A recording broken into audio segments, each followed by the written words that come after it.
Halo, Halo bro, suara jelas ya? Suara jelas ya? banget bro, jelas jelas.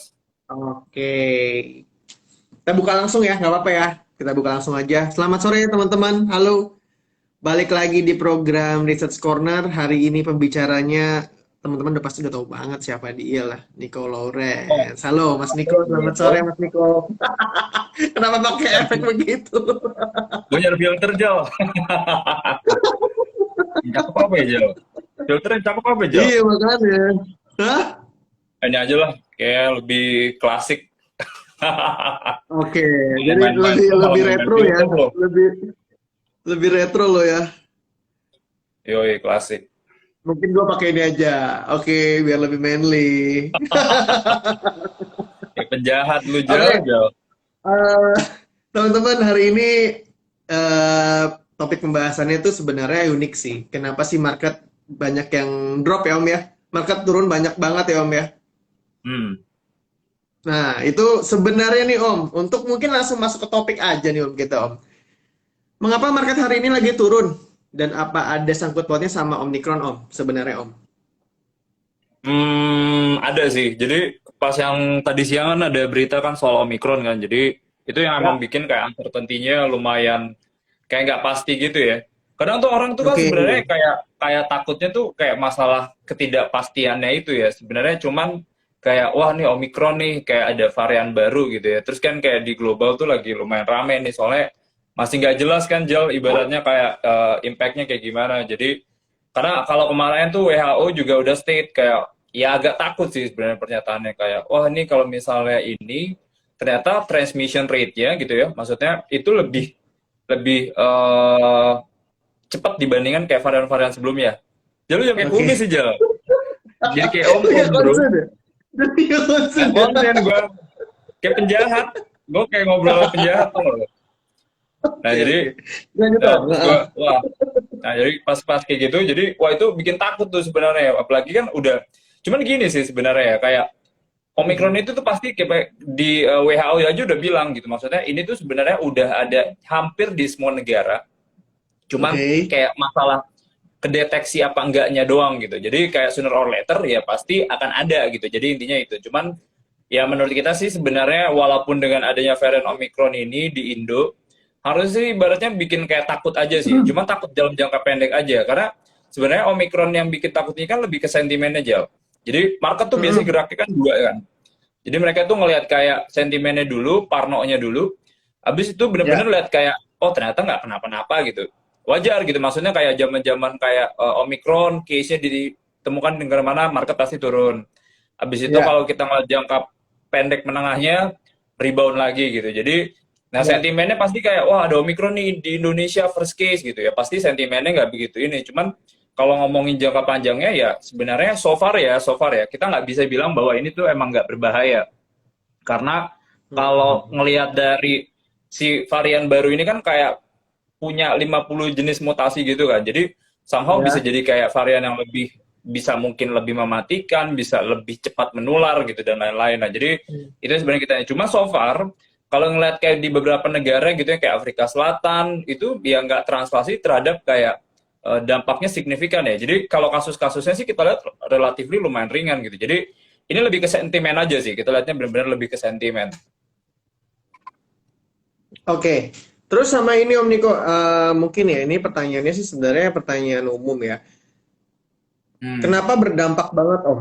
Dalam artian apakah karena gosipnya itu yang tadi Om Niko sampein atau dari segi produksi dari beberapa emiten, contohnya dari segi pangan ataupun yang lain itu yang bisa berdampak ke market bursa untuk saat ini Om? Jadi ngerinya Omikron ini tuh orang tuh gini Jo, kayak wah ini ternyata penelitian awalnya bilang kan si Moderna bilang tuh, wah ternyata si Hmm. varian baru ini belum nggak bisa nih pakai vaksin yang sekarang gitu.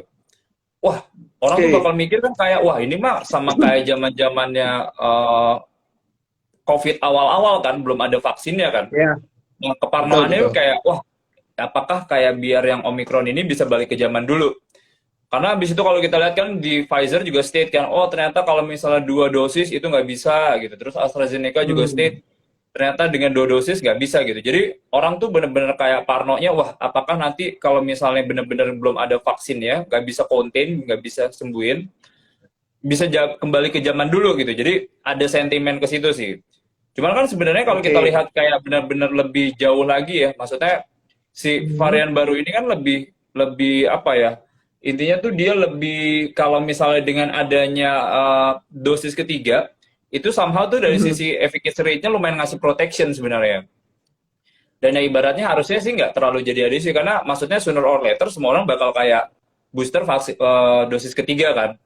Nah, jadi menurut Hmm. kita sih sebenarnya kekhawatirannya gitu. Jadi si Omikron ini bakal bikin kayak nanti potensinya kekhawatirannya gitu ya. Semua negara bakal kayak lockdown lagi kayak zaman-zaman dulu karena vaksin Ya, sekarang nggak betul. bisa gitu. Cuma sebenarnya kalau kita lihat yang ininya ya lagi diteliti juga, mungkin nanti kan akan ada Hmm. vaksin yang sebenarnya modifikasi juga atau booster pun sebenarnya bisa jadi katalis positif ya, maksudnya benar-benar bisa ngurangin dari sisi gejalanya. Jadi menurut kita nggak terlalu signifikan sih. Oke, oke. Berarti kan apa ya? Berarti keparnoan orang tuh berarti kayak pengen jadi dari awal lagi, dari nol lagi ya Om ya kayak waktu pas kita kena COVID awal ya. Iya.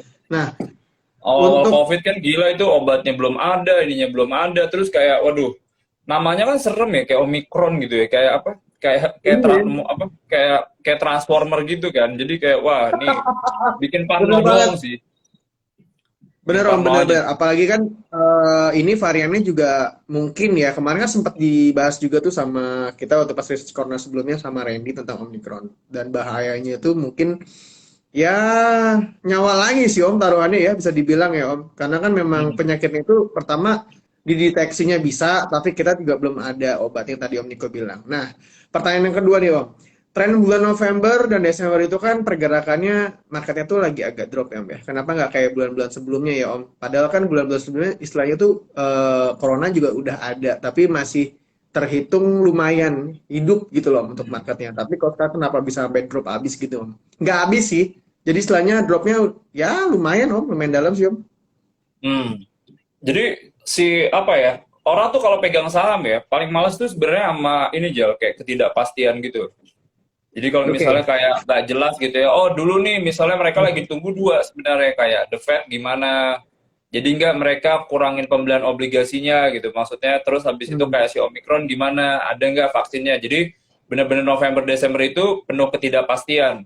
Nah ketika ibaratnya Oke. kayak ketidakpastiannya lumayan tinggi, kelihatan tuh obligasinya lebih bagus, karena ibaratnya kalau ketidakpastian lebih tinggi, kalau obligasi kan ngasihnya pasti kan, tetap gitu ya. Ya, Nah jadi ya, ya. ibaratnya kelihatan tuh sebenarnya duit-duitnya tuh kalau di global ya banyak belinya tuh obligasi ke Amerika karena lebih lebih Oke. memberikan kepastian. Nah jadi kenapa kayak November sampai Oktober itu nggak begitu bagus lah performanya.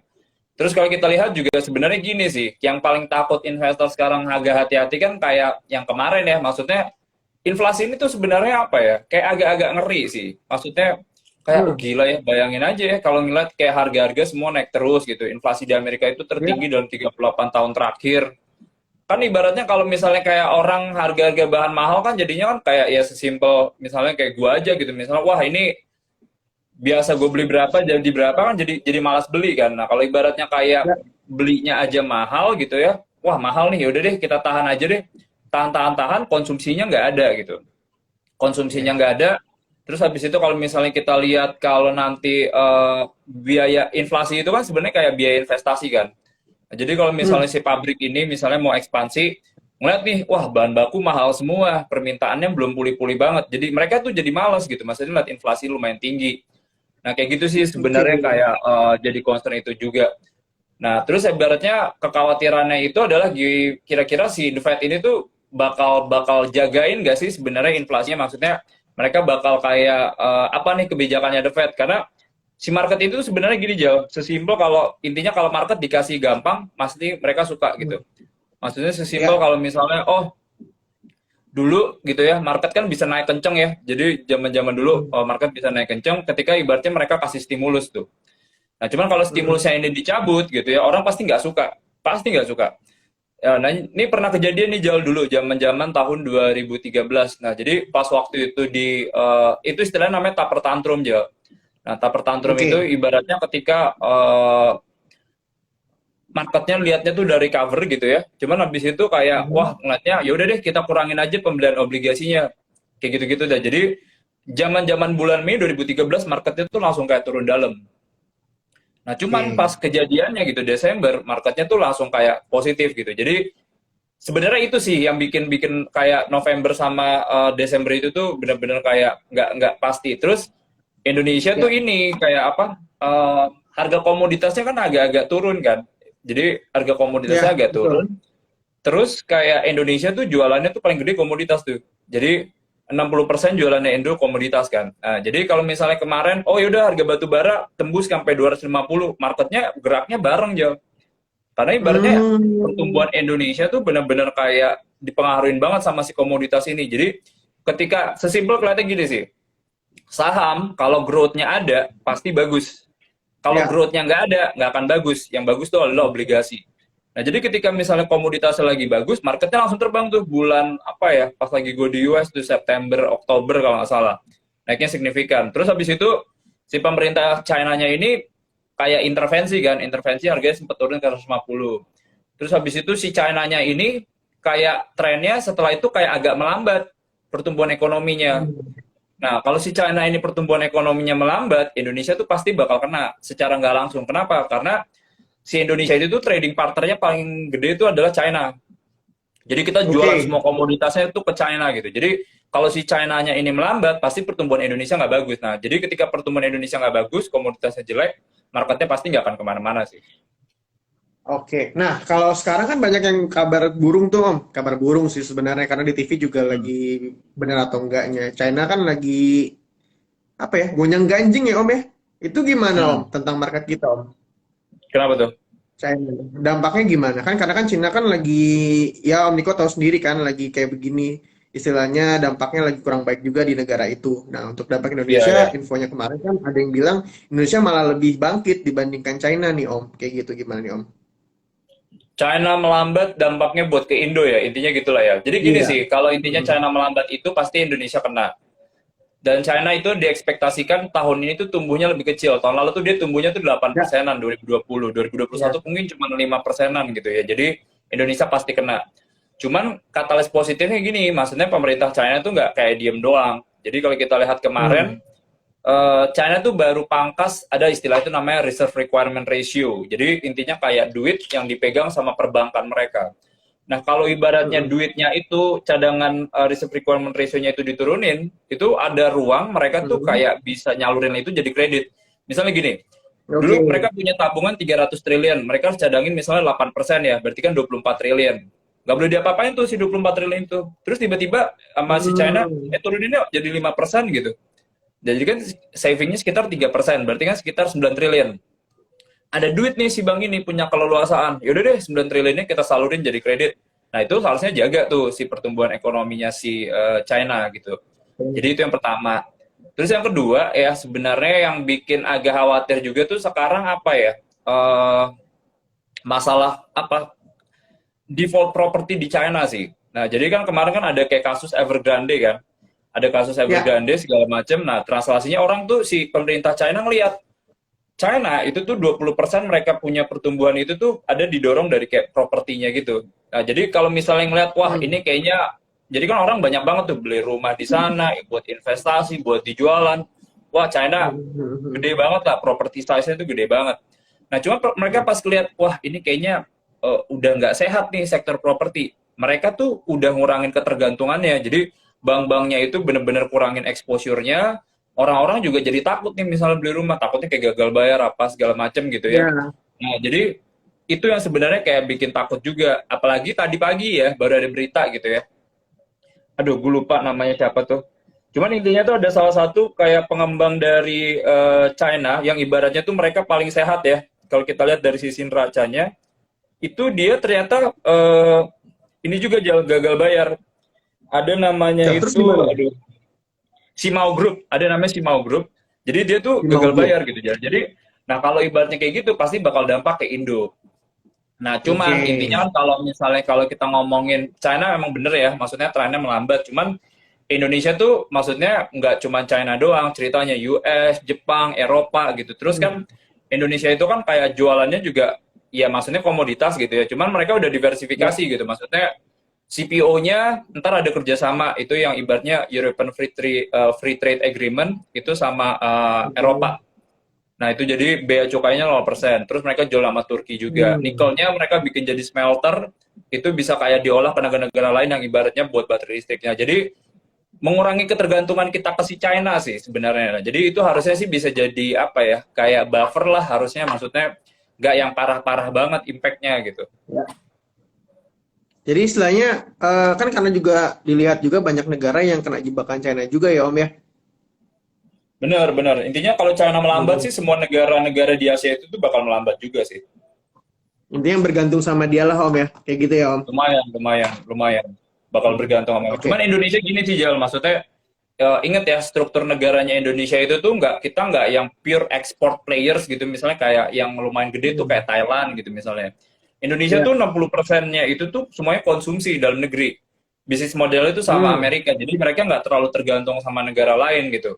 Beda bisnis modelnya kalau misalnya sama kayak Jepang atau ibaratnya negara di Eropa yang porsi ekspornya gede, Indonesia tuh Ya. nggak terlalu tergantung sama negara lain. Nah, jadi asal konsumsinya bagus dalam negeri, itu harusnya menurut kita sih bakal bagus. So far sih harusnya bakal bagus Oke. ya, Jel ya, kalau ngeliat dalam negeri Hmm. konsumsinya. Karena di negara lain inflasinya tinggi ya, maksudnya bahan baku tinggi, duitnya kan Ya. banyak banget gitu ngalir ke situ ya. Di Indonesia itu inflasinya masih stabil. Jadi kayak harga-harganya tuh nggak yang naik-naik banget gitu. Jadi ya oke lah Ya. orang masih Betul, masih betul. mau spending, masih mau belanja gitu. Kelihatan juga kan kayak misalnya tuh permintaan mobil tuh naik gitu ya, permintaan properti buat yang kredit propertinya naik, kreditnya tuh tumbuh gitu ya. Jadi itu yang menurut kita sih, oh ini harusnya bagus ya, nggak terlalu yang gimana-gimana banget. Gimana-gimana ya. Oke, Ya, Om Niko, sekarang mungkin ini sesi yang paling ditunggu-tunggu nih Om dari teman-teman Research Corner hari ini yang udah join. Itu adalah tanya emiten Om. Nah, kira-kira nih Om, sektor apa aja yang paling berdampak dan kira-kira jagoan kita nih buat bisa nemenin tahun baru itu apa sih? Saham apa aja yang bisa kita simpen Om? Untuk jangka panjang dulu ya Om. jangka panjang, jangka pendek dulu kali ya seru Iya. ya. Buat Pendek ya, oke tektok-tektok. pendek dulu deh. Tektok sih rumah sakit menarik sih sebenarnya ya kalau Rumah ceritanya sakit kayak ya. gini ya, maksudnya rumah Hmm. sakit karena si rumah sakit itu selalu sama nih, jadi orang tuh pasti takut ya ke rumah sakit ya kalau ibaratnya ada kasus omikron segala macam. Cuman kalau kita ngomongin laporan keuangan sebenarnya rumah sakit itu akan lebih benefit. Kita nggak bilang ini bagus ya, cuma maksudnya rumah sakit itu Hmm. lebih benefit kalau seandainya misalnya kasusnya tuh lagi kayak parah banget tuh Jel, karena pendapatan mereka per satu pasien itu tuh average revenue per patient istilahnya tuh itu bakal lebih tinggi. Nah, jadi volumenya agak sedikit turun, ininya naik gitu. Jadi pendapatannya pasti bagus. Nah, jadi itu lumayan bisa sih ya kalau ibaratnya orang-orang masih agak-agak khawatir sama Omicron ini menurut kita masih masih oke lah. Terus habis itu Hmm. sektor-sektor yang menurut Oke. kita kalau kayak gini adalah yang defensif aja, maksudnya yang lebih ke consumer good kan kayak ICBP, Unilever, Indofood itu kan kayak lumayan ketinggalan ya. Jadi bisa jadi kita bisa sedikit diversifikasi lah buat buat mengurangi ketidakpastian ini. Itu jadi jangka pendeknya sih. Jangka panjang. Jangka panjang gue Ya, selalu jangka suka empat panjang nih. sektor sih. Iya, Apa jangka tuh? panjang gue. Kenapa? Gue sih empat sektor Apa tuh tuh? jauh. Bank, bank gue demen. Terus Mhm. habis itu metal mining kayak nikel-nikelan gitu, Antam Inco tuh gue suka banget ceritanya sebenarnya buat jangka panjang tuh masuk banget Oke. lah. Karena kan ceritanya kan jangka panjang ini kan lagi ESG ya. ESG terus Ya. ibaratnya si Antam Antam sama Inco ini tuh belum bisa capture momen itu tuh dalam jangka pendek gitu. Karena mereka tuh belum banyak jualan istilahnya tuh ada apa ya HSP sama HMP gitu yang bahan baku buat kayak baterai listrik. Nah, cuma nanti pas smelter itu jadi, nah itu tuh mereka tuh lebih enak tuh jualannya. Jadi ceritanya Oke. jangka panjang bagus ini. Antam Info tuh bagus karena lagi tren ESG juga. Terus yang menarik itu adalah telco. Intinya lumayan suka sih sebenarnya gue company-company yang kayak jadi proxy apa ya new economy sebenarnya. New economy itu maksudnya gimana sih sebenarnya? Jadi kalau kita lihat tren di global sekarang gitu ya, zaman-zamannya pandemi, bobot-bobot saham-saham yang kayak Amazon, Microsoft itu tuh bobotnya makin gede gitu ya. Nasdaq tuh didorongnya sama company-company kayak gitu. Nah, Indo ada apa Oke. enggak? Belum ada gitu, belum terlalu banyak company-company kayak gitu. Mungkin kayak Gojek Tokopedia. Cuman yang indirectly benefit kayak gitu-gitu pasti telco, maksudnya paket data dan lain-lain, internet things, data center gitu ya. Jadi itu adanya di telco-telcoan sih. Nah, jadi itu menurut kita menarik tuh sektornya gitu buat yang proximity ekonomi sama terakhir media sih. Media ini tuh Media. kalau kalau ekonominya bagus gitu ya, biasanya tuh belanja iklannya tuh naik gitu. Kalau belanja iklannya naik tuh translasinya biasanya kayak laba mereka jadi bagus. Media menarik sih. Kalau ibaratnya ekonomi bakal tumbuh tahun depan tuh. Oke, ini ada yang nanya lagi nih Om dari Agus Wijaya, Agus Wijaya. Halo Mas Agus, thank you udah nanya. Om Niko, MNCN gimana nih Om? Kira-kira sama aku lagi ngelihat SCMA nih Om. MNC RSCMA dua-duanya kita masih suka sih, masih buy ya. Kita tadi ceritanya tuh bahwa kayak pas ekonomi lagi bagus kayak gini, advertising spending tuh bakal naik. Eh, Cuman ya kalau analis kita tuh lebih suka SCMA sih sebenarnya karena maksudnya dengan kayak Oke. bisnis model yang sekarang kan mereka kan ada video ya. Nah, video itu tuh somehow kayak Ya, ya menurut analis kita lebih bisa lebih dimonetize gitu dibanding kayak si RCT Plus-nya karena kan modelnya kayak Netflix gitu-gitu kan. Mereka kayak rajin bikin ya, ya. konten, mereka ada kerja sama Ryan Entertainment. Jadi itu sih sebenarnya. Cuman MNCN pun menurut kita nggak yang kayak apa ya, nggak yang jelek-jelek banget. Maksudnya bagus. Pribadi pun saya lumayan suka gitu. Maksudnya ini company, ini kan ibaratnya mereka tuh ada kayak istilahnya tuh namanya prime audience shares gitu ya. Jadi buat yang prime sama non prime itu mereka paksa pasarnya paling gede. Nah, sesimpel kayak ibaratnya gini sih, misalnya gue bisnis FMCG gitu, wah kita taruh kemana nih ya, maksudnya duitnya, kalau kita mau pasarin gitu ya. Oh udah ke TV aja Ya, taruhnya.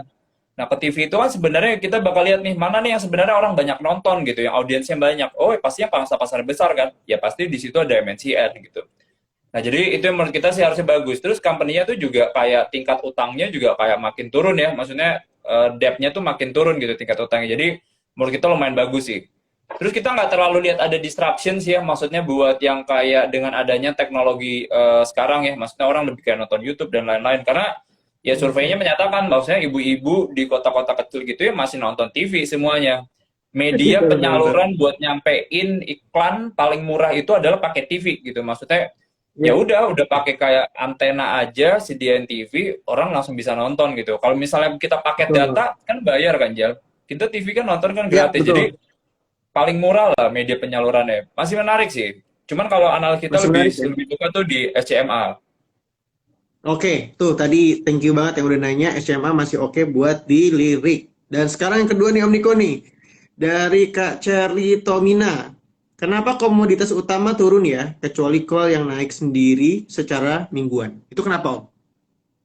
Nah, jadi si komoditas utama itu tuh mungkin kayak jatuhnya nikel, timah, koper gitu ya. Jadi gini ya, Ya, maksudnya sesimpel kayak ngebayanginnya kalau misalnya ada Omikron kayak gini, pasti kan semua negara ekspektasinya lockdown. Kalau lockdown itu kan berarti kan ibaratnya ya kalau misal kita punya pabrik, ya udahlah nggak usah produksi dulu. Kalau kita nggak produksi, nggak butuh bahan baku. Bahan bakunya apa? Misalnya nikel, ibaratnya buat kayak orang mau hmm, ngolah baja, buat jadi baja anti karat kan pakai itu. Timah yang dipakai betul. buat kayak elektronik mereka bakal stop gitu ya. Nah, kayak gitu-gitu lah. Jadi karena ekspektasi itu semuanya kayak pada turun. Kenapa batu bara sendirian yang naik? Karena batu bara itu tuh proksinya tuh banyak ceritanya tuh di Desember emang. Jadi karena itu kan selalu kayak istilah itu ada musim dingin kan di China kan. Jadi ada Betul. musim dingin di China sampai kayak kuartal 1 lah ya tahun depan gitu ya. Nah, jadi misalnya kayak musim dingin, orang tuh kayak ya udah kita beli aja batu bara buat heater, buat di rumah. Jadi mereka butuh itu tuh buat kayak electricity generation. Nah, makanya kalau kita lihat setiap tahunnya, setiap bulan Desember harga batu bara tuh pasti naik di bulan Desember. Baik. Bener, harganya tuh pasti bakal naik di Desember karena permintaannya meningkat gitu. Jadi itu sih Betul. ceritanya.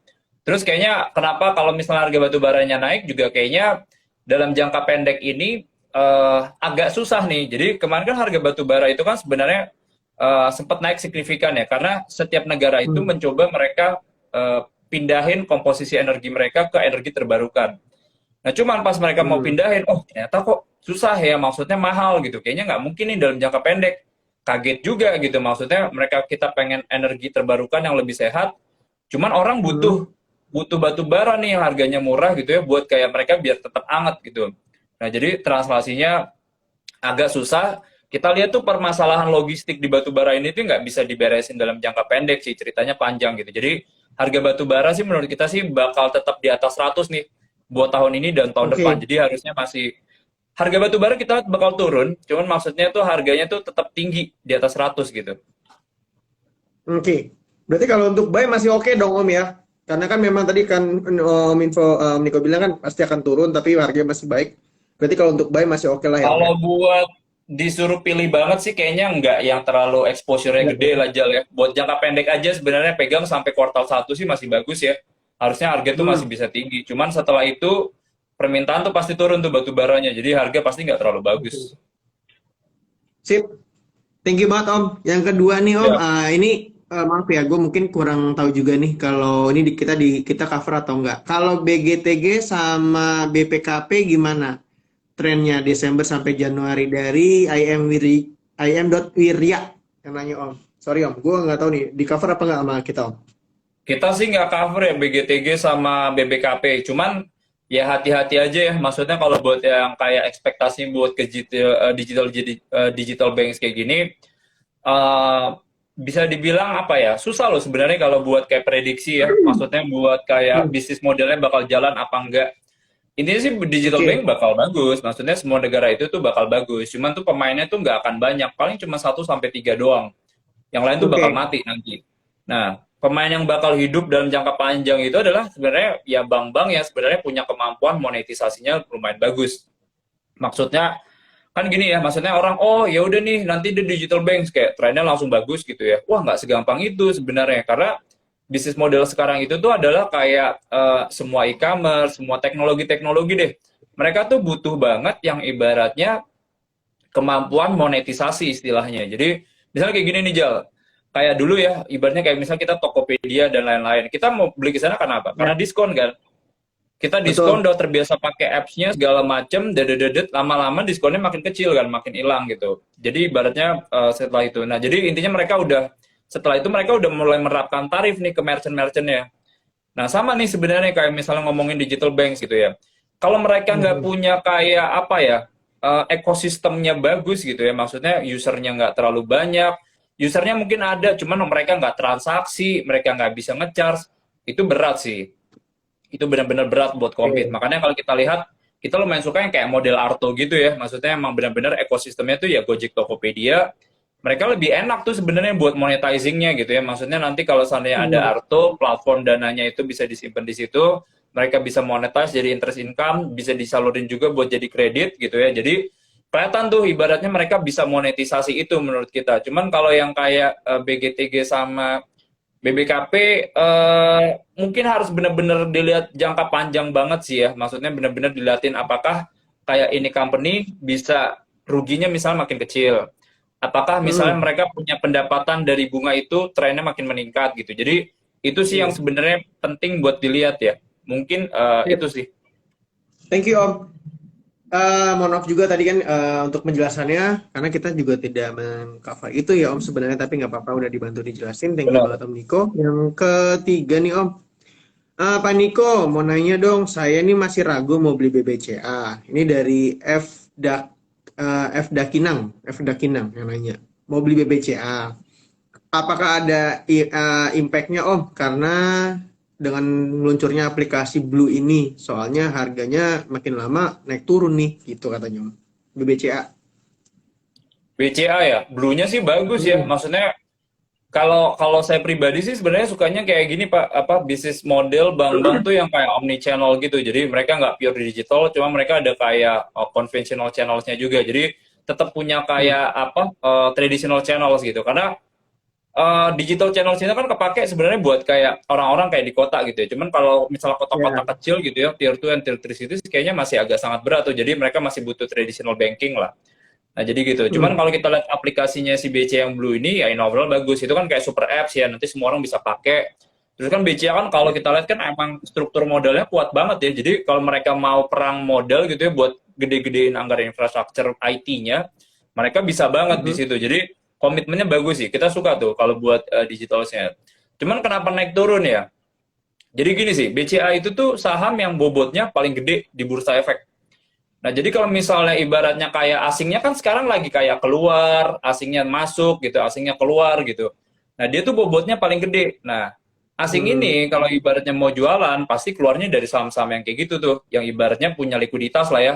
Ya, ibaratnya nggak mungkin nih asing dananya triliun-triliunan, cuman ibaratnya masuk saham kecil yang transaksinya cuma jutaan gitu. Wah, sampai 1 tahun juga nggak bisa keluar tuh dia tuh. Mereka pasti masuknya yang gede-gede. Nah, jadi Hmm. kalau kayak gitu ya kenapa BCA-nya tuh naik turun. Cuman kalau ngomongin jangka panjangnya sih harusnya masih bagus ya karena ini bank tuh punya apa ya, kemampuan buat manage resiko yang paling bagus sih di antara teman-temannya. Karena Bisa kayak ya dibilang istilahnya bisa saya nggak dibilang mau perusahaan terlalu yang aman, Om? bisa dibilang aman banget sih. Maksudnya ya zaman dulu ya Jal ya, ini sebelum ada COVID gitu ya. Hmm. Sebelum ada COVID gitu, nggak ada bank tuh yang bisa kayak bikin NPL tuh bisa 0,5% gitu. Yang lain tuh di atas 1, di Hmm. atas 2, BCA tuh bisa gitu. Terus kayak mereka punya loan at risk istilahnya ya, kayak ya salah satu yang kayak paling rendah juga gitu. Jadi bagus lah dia buat manage resikonya tuh bagus. Oke, siap. Ini terakhir Om, pertanyaan kita yang terakhir karena waktu juga udah lumayan mepet ya. Tower gimana Om?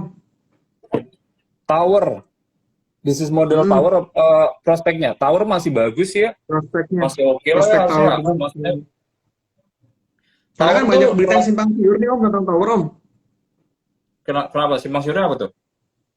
Karena ini dari Emlinda Siska, dia bilang tower itu kemarin sudah aku beli, Mas Niko. Cuman kenapa sampai sekarang itu naiknya tipis-tipis ya, kata gitu. Dengan adanya berita simpang siur sana sini. Gitu sih, nah gue juga kurang tahu tuh, karena gue belum melihat Nah, baca banget tentang tower. jadi tower tuh kenapa lagi kayak agak-agak melempem gitu ya? Maksudnya gini, ya Hmm. mungkin kayak kita ingat dulu zaman-zaman 2013 kalau nggak salah ya. Itu waktu itu Excel tuh pernah akuisisi Axis. Excel akuisisi ada satu Hmm. perusahaan namanya Axis. Nah, jadi pas suatu perusahaan itu mau konsolidasi, itu tuh biasanya tuh kayak mereka jadi mapping nih. Misalnya mereka Excel, Axis gabung. Bro, lu punya Hmm. tower di mana? Di sini. Lu di sini. Oh, yaudah deh, kita peta-petain dulu kita mau pakai tower yang mana. Nah, jadi setelah mereka merger, 3 kuartal apa 4 kuartal ya setelah itu ya, bener-bener nggak ada penambahan Hmm. tower. Mereka nggak ada kayak penambahan tower tuh.